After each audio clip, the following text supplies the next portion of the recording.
Sextou na Assembleia Legislativa. Eu estava com saudade do nosso sextou, e um sextou muito especial. Porque eu não sei se você sabe, mas o mês de abril é muito importante para a literatura.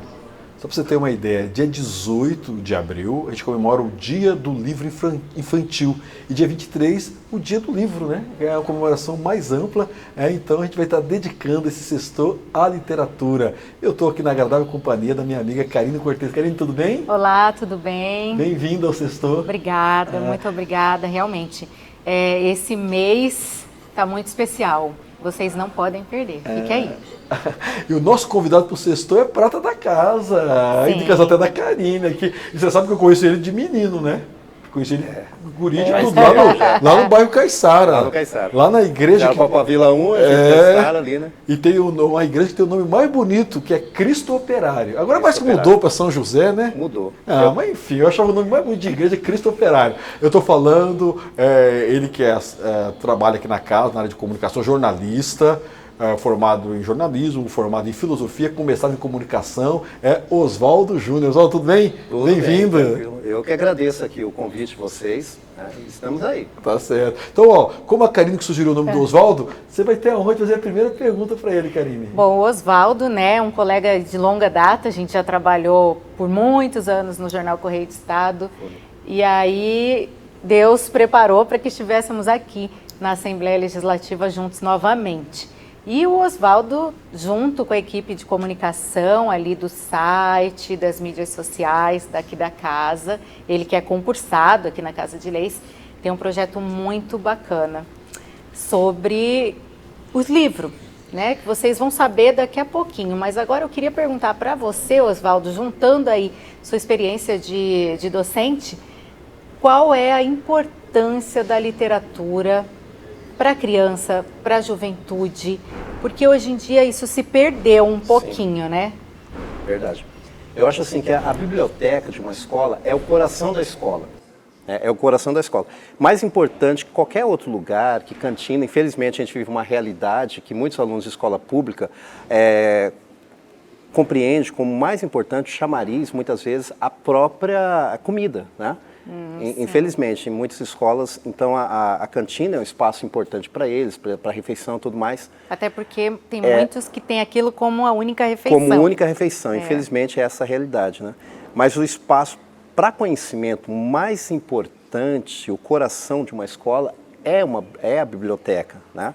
Claro que existem as salas de aula onde você produz o conhecimento, você constrói conhecimento junto com os alunos, mas a biblioteca é o espaço onde e deveria ser um lugar vivo, realmente, né? Tem algumas bibliotecas de escola, os alunos vão lá e tal, pegam alguns livros, mas infelizmente esse hábito de leitura, ele não é tão alto e tão frequente como deveria ser numa escola, né? A gente incentiva os alunos a ler. Tem alguns, claro, que leem mais que outros, mas de modo geral os alunos leem menos do que deveriam ler, né? Será que a tecnologia hoje em dia, para essa nova geração, né? Eu quero até aproveitar para aqueles pais e mães que estão nos acompanhando, Oswaldo, e você é professor de filosofia, é isso que a Karine está falando, como lidar, não tem como retroceder, então a tecnologia está aí para ser utilizada, mas como fazer que as pessoas não percam o gosto do livro, porque nada substitui a leitura, né? Do livro ali. Como é que a gente faz? Qual que é a estratégia que você como professor utiliza para que seus alunos aprendam tenham esse gosto pela literatura? Primeiro, com relação aos pais, eu acho assim que os pais desde pequeno têm que fazer esse estímulo, esse incentivo. Comprar aqueles livrinhos para crianças, incentivar, fazer com que as crianças gostem de ler, né? E aí eles vão crescendo, né? E vão, aos poucos, criando esse hábito e por eles mesmos já começam a procurar, né? Eu acho que tem que ser desde pequeno. Mas se isso aconteceu desde a infância, também não é totalmente perdido, né? Os pais podem continuar incentivando, estimulando os filhos, né, a lerem. E na escola, eu busco incentivar de diversas formas, tá? Eu sempre, quando tenho alguma oportunidade, eu falo de um determinado livro, falo que é muito importante ler esse livro, faço uma propaganda mesmo do livro, de tá lá. Né? E aí eu conto alguns trechos, ali, às vezes eu leio, dá vontade, né, de ir lá ler, esse professor dá vontade de ler, e aí né? Eu não conto o final, se você quiser saber o final, você tem que ler esse livro e tal, né? E muitas vezes dá certo, muitas vezes dá certo, né? Os alunos vão, professor, onde que tem esse livro? Olha, na biblioteca tem. Aí eles vão lá e tal, eu mesmo vou com o aluno, pego o livro, né? Aí falo, olha, lê e tal, e depois você me conta o que você achou do livro, né? Busco fazer isso aí. E eu costumava também pedir que os alunos, sempre no começo da aula, contassem um pouco do livro que eles estão lendo, né? Quem está lendo algum livro, que conte um pouco. Já tentei montar um clube de leitura, tentei porque não rolou, né? Teve inscrição, coloquei a inscrição na porta da biblioteca, vários alunos se inscreveram e tal, e pedi qual sugestão do livro. O primeiro livro que foi sugerido foi em 1984, né, George Orwell, e aí eu falei, pô, que legal, né, vai ser bacana. Aí era o chá com leitura, era para levar chá mesmo, bolachinha, eu levei minhas bolachinhas, meu chá, chegou lá, estava eu, o coordenador e a diretora, e ficamos lá, esperando, não foi ninguém, era uma noite, né, que a gente ia fazer. E diversas formas, mas os alunos também já produziram, eu já produzi com alunos livros, eles já escreveram livros, né? Então já é uma coisa importante, né? Já é algo importante. E é interessante que essa questão que eu estava dizendo, de desde a infância, tem um livro Admirável Mundo Novo, que a estratégia é uma distopia, né? Aldous Huxley, né? Isso, exatamente. E a estratégia é fazer com que as pessoas das camadas menores, né, não gostem de ler. Que estratégia que eles usavam? Quando a criança era pequenininha, né, os bebezinhos, a enfermeira colocava os livros lá, coloridos, e as crianças iam engateando para esse livro, e manuseava e tal. Aí elas ouviam um apito terrível, um som horrível. Aí elas ficavam condicionadas. Mas o livro como algo ruim. Sim. As classes inferiores, para que essas crianças não gostassem de livro mais, né? Por quê? Porque se você não lê, você fica mais suscetível, né? Você vira massa de manobra, vira né? massa de manobra. Fica fácil. Exatamente. Eu me lembro na minha época de assessoria sindical, eu advoguei muito pouco, mas aí tinha um lema seguinte, né? Quem sabe mais luta melhor. Então essa história que você está... A questão do conhecimento. Você falou sobre criar livros, isso, né, Benhur? Bom gancho, Karine. Você, com a equipe aqui da Assembleia Legislativa, vocês criaram uma série de livros infantis, e-books. Dia 18 eu falei, o dia do livro infantil. Conta um pouco quem faz parte dessa equipe. Eu tenho anotado aqui o nome dos livros, tem um que você é autor, fala dos ilustradores, e enfim, vamos depois divulgar, o pessoal está acessando os nomes. Quem compõe essa equipe? São 4 livros, né, Oswaldo? Como surgiu essa vontade, né? Essa ideia? Muito bacana a ideia. É a nossa gerência, né, de comunicação aqui, aqui a comunicação da casa, né? A ilustradora Luciana Orrira, é ótima, inclusive, né? Muito boa. Eu estava conversando com ela, falei assim, olha, sem ilustração, um livro, ele... Não tem vida, né? É como se metade... Porque a pessoa lê, a criança vai lendo, e ela vai olhando as expressões, os personagens, o ambiente, está tudo ali e tal. Então, a ilustração ajuda muito. Tem a Luciana, né? E também tinha uma colega, a Ana Maria, ela escreveu... Até agora nós fizemos 4. E outras pessoas estão sendo envolvidas. Tem gente já escrevendo, outros colegas escrevendo, né? A Glaucia está escrevendo um livro também que vai entrar nisso aí. Daqui a um tempo vai ter um outro que eu vou escrever, né? Por enquanto foram 4. Eu escrevi 2 e a Ana Maria, que era uma colega nossa aqui, né? Que não está concursada também, mas ela saiu por causa de um outro concurso, também escreveu 2. E a ideia que você perguntou, Karine, surgiu exatamente uma conversa com a Ana Maria. Um dia, eu gostava muito de conversar com ela, que ela tem uma visão muito bacana das coisas assim, né? Aí ela disse um dia assim, falou, Oswaldo, eu estou pensando em escrever um livro sobre violação de direitos de criança, violência sexual contra criança e adolescente, né? E aí ela contou mais ou menos a história. Eu falei, Ana, que bacana essa história, escreve sim, né? Vamos escrever e tal. Aí, beleza, ficamos nisso, né?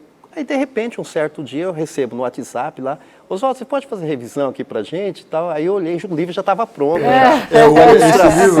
Esse aí é o Capivarinhas, Não São Sozinhas. Exatamente. Daqui a pouco eu falo sobre isso. Fantástico. E vocês vão ver aí algumas imagens, né? Para vocês poderem acessar lá o nosso site. Mas vamos fazer o seguinte, Oswaldo, que é tanta riqueza, é tanta coisa boa, vamos passar um por um. Principalmente o que você escreveu. Então vamos lá. Um que eu anotei aqui, que eu li, os outros eu não consegui ler, só dei uma olhada, mas esse eu li.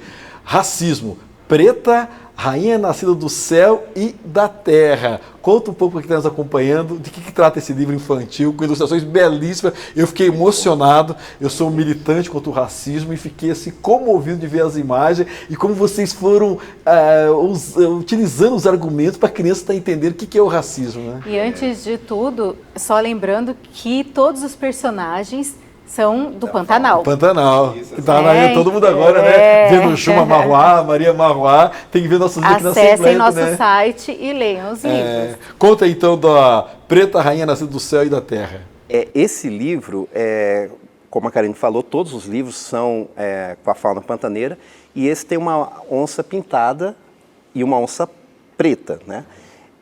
Aí eu fiz uma pesquisa rápida para entender, né, como que, porque a onça pintada ela pode ter filhote de onça preta, né? E a ideia é a seguinte: eles viviam numa liberdade. É uma metáfora que aconteceu com os negros vindos da África para cá, né? Eles viviam numa liberdade e essa oncinha ela é levada por uns caçadores, né, por umas pessoas que estão no Pantanal, e está colocada numa caminhonete para ser levada para uma fazenda. Ela é amarrada, ela é presa, ela perde sua liberdade. Eu estava pensando nos navios negreiros. Né? Eles são colocados, os africanos trouxeram. Ela não sabia, ela começa a chorar porque ela não sabia para onde que ela ia. Ela não fazia ideia para onde que ela estava indo. E ela foi levada numa fazenda, ela chegou lá naquele lugar, não conhecia ninguém, estranhou todo mundo, enfim, mas começou a fazer as amizades. E aí tinha um gato. O Ardiloso. O Ardiloso. Que até então... O nome é fantástico, o Ardiloso. O nome do gato, exatamente. Até então ele era atração e tudo mais, era o centro ali, e ele quer fazer com que essa onça, né, a onça preta, se sinta inferior, se sinta menor. Ele ficou enciumado, né, do sucesso dela, né? E como fazer isso? Justamente usando a questão da cor. Porque ele ouvia dos humanos que o preto é ruim. Aí ele começa a trazer todas essas coisas, né? E começa aí falar com os outros animais e a força do discurso do ódio. É a força do discurso do ódio. Aí todo mundo se convence que preto é ruim. Aí acontecia alguma coisa ruim na fazenda, falar a coisa tá preta, né? E assim por diante. Fazer uma coisa errada, serviço de preto. Serviço de preto. Né? Caiu um ninho lá da árvore, olha aí, serviço de preto, né? Então eles começaram a usar essas expressões. E o interessante é que a preta, a personagem, a protagonista da história, ela tem uma força interior muito grande. Ela consegue combater todas essas coisas, porque desde pequenininha, lá no comecinho da história, a mãe dela está falando com ela, então ela tem essa força. E ela se vê tão bela, porque ela se vê, é bem poético, né? É bem poética a história. Ela se vê como uma parte do céu, né? Como se a pele dela fosse o próprio céu cobrindo, né? Ela contempla a noite escura, né? E ela se vê nisso. E ela começa a fazer com que os outros bichos olhem para o céu e eles começam a notar nela a beleza que eles também veem no céu. E eles começam a entender que ela é uma rainha, né? A rainha da terra e do céu, por isso que é o título. Né? E você sabe, você comentando agora, isso que é legal do livro, que a gente solta a imaginação. Você está fazendo algumas comparações e eu me lembrei do Mandela, que ficou preso e quando sai da cadeia é muito generoso, né? As pessoas esperavam o Mandela vingativo, amargurado, 27 anos preso, e ele e a nossa oncinha preta na história é muito generosa. Não vamos contar o final não, né? Não vamos contar o final. Mas isso também é muito interessante porque vem mostrar aquilo que a gente coloca nas crianças desde a primeira infância, né? Verdade. Que ela vai carregar para a vida toda e ela vai levar aquele valor, ela vai saber o valor que ela tem. Então ninguém vai ter esse poder, vamos dizer, de tirar dela essa beleza. Né? Exatamente. E expressões que às vezes você, adulto, usa perto de uma criança. Sim. Quando, por exemplo, a pessoa fala, no Paraguai só tem coisa falsificada, porque boliviano é assim, porque judeu é assim, porque gaúcho é assim. Olha, você pode estar ensinando uma criança a ser racista, ou pelo menos ter um sentimento de ter preconceito. Às vezes não é, né? Mas vamos falar... Eu posso ler um trechinho? Claro, você é nosso... Tem um trechinho que eu acho muito interessante desse da preta, que é o seguinte... A oncinha se alimentava do céu escuro que morava dentro dela. À noite, deitava-se em sua jaula e o universo lhe sorria boas-vindas. Sentia-se parte do infinito. Era o que era negra, era bela. As estrelas eram suas pintas cobertas da pele do céu. Era linda. Acho assim, Era o luar. Qual que é a alegria de fazer um texto como esse, poesia? Olha, olha o sorriso. Não, maravilhado, maravilhado. Que texto poético, que bonito. Ele traduz encantamento, né? Encantamento, não, essas frases são muito fortes, né? Você sabe, assim, claro, devido à proporção, mas é inevitável, remete a Manuel de Barros, remete, né, essa questão, né? Mas, Oswaldo, outro livro que você fez foi Uma Festa para a Vida, Animais do Pantanal e os Direitos dos Idosos. E aí vamos só lembrar que todos esses que estão prontos e os que virão, né, todos eles têm temas voltados ao cotidiano, né, Oswaldo? Sim, exatamente. São temas que a gente está aí todo dia lidando com isso. E você pode acessar, no final do programa, eu vou dar a dica como você acessar essas histórias, esses e-books. Fala um pouco de Uma Festa para a Vida, Animais do Pantanal e os Direitos dos Idosos. Lê um trechinho dele, Oswaldo, que aí você fala dele. Enquanto você vai procurando aqui, só vou reforçando. Ó, você que está nos acompanhando, você entra no site da Assembleia Legislativa, aí vai ter lá... www.al.ms.gov.br. Aí aparece lá e tem comunicação, tá? Você vai clicar, vai abrir comunicação e tem um lá, acho que Especiais. Especiais. Isso. Tá bom? Não tem erro. Site da Assembleia Legislativa, comunicação especiais. E pode até baixar, né, Oswaldo? Pode baixar. Sim, pode baixar. Gratuito, né? Professores podem usar, enfim, ele está disponível. Disponível para quem quiser. Conseguiu localizar? Sim, localizei. Esse livro que trata sobre os direitos dos idosos, ele tem uma linguagem mais voltada para diversão, vamos dizer assim, em um certo momento, depois ele fica um pouco mais forte, né? Ele é menos poético do que o da onça e ele busca mostrar as características de cada animal que existe, né? Como a ariranha, por exemplo, que faz muito barulho, né? O jacaré com sua boca grande, enfim, né? Mas ele tem essa leveza, mas ele trata de um assunto muito sério, que é a violência contra os idosos. Né? E aí eles estão pensando numa festa, está todo mundo lá eles fizeram um jantar, que a dona Anta ofereceu para eles, depois do jantar falou assim, gente, a gente podia se reunir de novo, fazer uma festa, né? Mas o que a gente comemora? Aí ficaram pensando, falaram assim, que tal a gente comemorar os mais velhos? Eu falei, como assim comemorar os mais velhos? Não, vamos comemorar os idosos e tal, né? Nós temos muitos idosos aqui, tem a Arara, que tem tantos anos e tal. Aí eles resolvem fazer uma festa. Mas, para fazer essa festa, eles começam a conversar sobre como eles tratam os idosos. Aí eles começam a perceber que eles não são legais. Né? Tem como é que nós vamos comemorar o que a gente não faz direito? Exatamente. O lobo-guará, se eu não me engano, acho que é o lobo-guará, vou até conferir aqui. Ele pega o cartão do pai dele, emprestado, compra as coisas, cartão de crédito, e depois não paga, enfim. Então eles fazem essas coisas assim, né?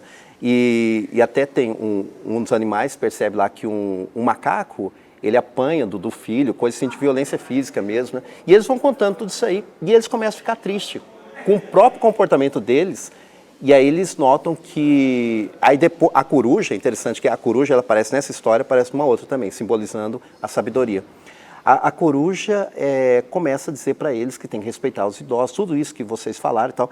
E aí o trecho, Karine, que você tinha pedido, eu acho que é interessante esse da coruja, o final. E aí, a partir da coruja, eles começam a pensar, né, no que eles estão fazendo, né? E avaliar para mudar, e aí eles decidem que eles têm que realmente fazer uma festa. Mas uma festa não só para os idosos, mas para a própria vida. Comemorar a própria vida, daí o título do livro, Uma Festa para a Vida. Né? A coruja diz assim, vou ler esse trechinho. Muita coisa que contaram causa dor e sofrimento, e os idosos precisam de amor e acolhimento. Vocês falaram de omissões e vários maus tratos, como violência física, psicológica e material. Não podemos achar que isso tudo seja natural. E lembre-se disso, quem comete violência deve responder por isso. Os idosos sofrem muitos preconceitos, mas merecem de todos muito respeito. E isso nos dias felizes e nos momentos infelizes. Na doença, não hajam com indiferença. quem ama seus pais, avós e outros idosos devem ser cuidadosos. Preciso ajudá-los a ter qualidade de vida. E o que isso significa? É viver bem, viver feliz, ter vida ativa. E aí ele continua, a coruja falando, né? E aí os animais escutam, todos cabisbaixo, a coruja. Aí depois que ela termina, fica aquele silêncio. Depois todo mundo aplaude. Aplaude e vão para a festa, vão fazer a festa. Interessante que a coruja representa a sabedoria, a filosofia. A filosofia. A filosofia que nos leva a refletir sobre os valores, sobre enfim, a arte de viver. Oswaldo, mudando para outro livro, que você não é o autor, mas acompanha rapidamente, esse dos Capivarinhas Não São Sozinhas, que trata do abuso infantil, da pedofilia. Então, olha aqui, gente, olha que interessante. Já falamos sobre o racismo, exploração dos idosos, maltrato aos idosos, e esse daqui, em uma linguagem, eu não li todo isso, mas uma linguagem muito interessante para a própria criança conseguir compreender, identificar. Né? Fala um pouco, quando ela está sendo vítima. Esse daqui é Ana Maria. Ana Maria, mas um eu abraço acompanhei. Ana Maria, parabéns para Ana Maria. Está lá no TJ, nosso vizinho TJ. aqui, né? TJ ganhou uma grande servidora pública. Né? A Ana Maria, ela é uma pessoa muito talentosa, né? Ela é muito... E tem uma capacidade de escrita, de comunicação também muito grande. Aí ela fez... Esse livro conta a história de umas capivaras, que a mãe avisa, né? A mãe precisa sair para trabalhar e tudo mais, né? E sempre alertando essas capivaras para não conversar com estranho, para ficar sempre atento. Mas aí acontece, elas fazem isso tudo. Mas aí um dia um jacaré, que era próximo, que era próximo, da que família, não próximo da assim? família, né, que não levantava nenhuma suspeita, né? Isso como é algo interessante, mesmo. né? Como acontece. Justamente ele começa a propor algumas coisas estranhas para essas capivaras, elas começam a ficar meio desconfiadas, e aí a história vai nessa linha, né? O jacaré e tal. E aí as capivarinhas, elas começam a lembrar do que a mãe diz, né? Novamente a questão da mãe, dos pais, né? Não é só a mãe, o pai. Sim, e outros adultos. De quem está né? criando da presença essa de um criança. adulto né? na vida das crianças. E aí elas conseguem se livrar dessa possível violência. Né? E tem uma onça que ajuda, né? E uma onça ajuda no final. Uma vizinha. Uma vizinha. Não, né? Por isso, se você vizinha. é vizinho, se você é amigo, se você desconfia de algo, é sempre bom comunicar, né? Verdade. Não se omitir diante de algo que você perceba que está estranho. Oswaldo, para a gente ir encerrando, porque já me deram o toque, nosso tempo já está caminhando para o final, tem um outro chamado A Descoberta da Oncinha de Laço Apertado. É uma temática que trata do padrão imposto às mulheres. Tem até uma história sobre ser o que se quer ser. É da Ana Maria também? Da Ana Maria também. Eu achei uma sacada muito legal, o laço apertado. O laço apertado, eu até conversei depois com ela, né? A gente faz sempre uns textinhos para apresentar o livro, né? Aí eu fiz esse textinho e aí eu conversei com ela para ver o que ela pensava, enfim, entrevistei para colocar no texto ali. E eu achei bacana que a ideia do laço apertado é justamente isso, você começa a ser pressionado pela sociedade. Era uma oncinha que antes de chegar o macaco da cidade, o macaquinho da cidade, ela vivia de boa, normalmente. Aí o macaco chegou com umas ideias lá. Muitas novidades. Com umas novidades, dizendo que mulher não pode isso, mulher não pode aquilo, aí enfim, que ela tem que fazer algumas coisas, ela tinha que, não podia jogar bola, ela tinha que brincar de boneca, ela... Queria e várias colocar outras padrão. coisas. E ela tinha que se ajeitar mais, ela tinha que colocar um laço que representava que ela era menina. Aí ela começa a colocar esse laço, e o laço começa a apertá-la, e ela fica triste, ela não brinca mais, porque aquele laço incomoda, né? E aí ela percebe, aí novamente a coruja entra na história e diz, não, tá tudo errado, não é isso não, e tal, enfim, né? A mulher pode ser o que ela quiser. E aí essa oncinha do laço apertado, inclusive, se torna uma advogada. Eu acho que a Ana Maria se inspirou nela também. Né? Muito bacana a história também. Tá certo. Você vê que é agradável, né, a conversa. Um grande intelectual da nossa cena legislativa, o Oswaldo Júnior. Karine, quer fazer as últimas considerações para a gente poder fechar o programa? Eu quero agradecer ao Oswaldo e esse tempo de muito conhecimento que ele passou para a gente. E com convidar tanta leveza, vocês. Né? convidar vocês para acessarem, para lerem, para mostrarem para as crianças, porque hoje eles pegam o tablet e leem no tablet, né? Não é que nem a gente, que pegava o livro, levava para casa, enfim. Então tá super fácil e disponível para que vocês possam ter acesso. Algo produzido aqui pelos profissionais da Casa de Leis e com o apoio da Assembleia. Tá certo, eu também quero agradecer o Oswaldo e, como diz, eu vi esse menino crescer, né? Como cresceu, né? Como cresceu. É bom, né, Benhur, ver que as pessoas evoluem muito. Ele tem uma serenidade, uma humildade que é impressionante, né? Mandar um valeu, abraço obrigado. também para a Lu, que eu nunca lembro sobre o nome da Lu. Ohira. Para a Gláucia, para a Ana. A Fabi, que é a chefe chefe dele. lá. Agradecer a Karine pela sugestão. Espero que você tenha aproveitado muito. E, ó, pessoal, compromisso com a vida, com a literatura, né? A gente tem que fazer esse esforço para que essa nova geração tenha encantamento pela vida. Oswaldo, essa obrigado. é a palavra, encantamento. Essa é a palavra. Tá certo, eu que agradeço mais uma vez. Eu que agradeço. Até uma próxima oportunidade com o Sextou na Assembleia Legislativa.